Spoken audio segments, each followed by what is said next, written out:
இன்றைக்கு சட்டமன்றத்தில் என்எல்சிக்கான கவன ஈர்ப்பு தீர்மானங்களை கொடுத்து ஒற்றையாளா நின்று போராடி கொண்டிருக்கிறேன். ஆக நான் கூட்டணியில் இருக்கிறேன் என்பதற்காக அவங்களை கூட்டு வச்சுக்கிட்டு நான் அவங்க கிட்ட தான் கோரிக்கை வைக்கிறேன். செய்ய வேண்டிய இடத்துல அவங்க தான் இருக்கிறாங்க. அவங்க என்ன சொல்றாங்க, நான் செய்ய வேண்டிய இடத்துல இல்ல, இது மத்திய அரசு, இது ஒன்றிய அரசுடைய கட்டுப்பாட்டில் இருக்கு.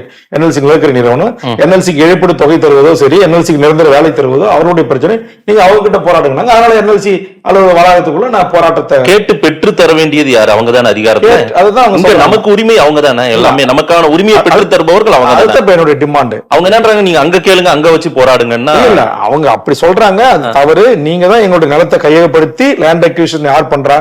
என்எல்சி அதிகாரி பண்ணல. தமிழ்நாட்டுடைய மாவட்ட ஆட்சித்தலைவர், தமிழ்நாட்டுடைய டிஆர்ஓ, தமிழ்நாட்டுடைய ஆர்டிஓ, தமிழ்நாட்டுடைய வட்டாட்சியாளர்கள், தமிழ்நாட்டுடைய வருவாய் ஆய்வாளர்கள், தமிழ்நாட்டுடைய வியூ என்று சொல்லக்கூடிய கிராம நிர்வாக அலுவலர்கள், இவர்கள் தான் எங்களுடைய நிலத்தை அளக்க வராங்க. இவர்கள் தான் கையகப்படுத்த வராங்க. இவர்களுக்கு துணையா தமிழ்நாடு அரசில் இருக்கிற தமிழ்நாடு காவல்துறை தான் எங்களை நிக்குது, எங்க மக்களை அச்சுறுத்துறாங்க, மிரட்டுறாங்க. இது கூடாது என்பதுதான் சட்டமன்றத்தில் ஆணித்தரமா நான் பேசியிருக்கேன்.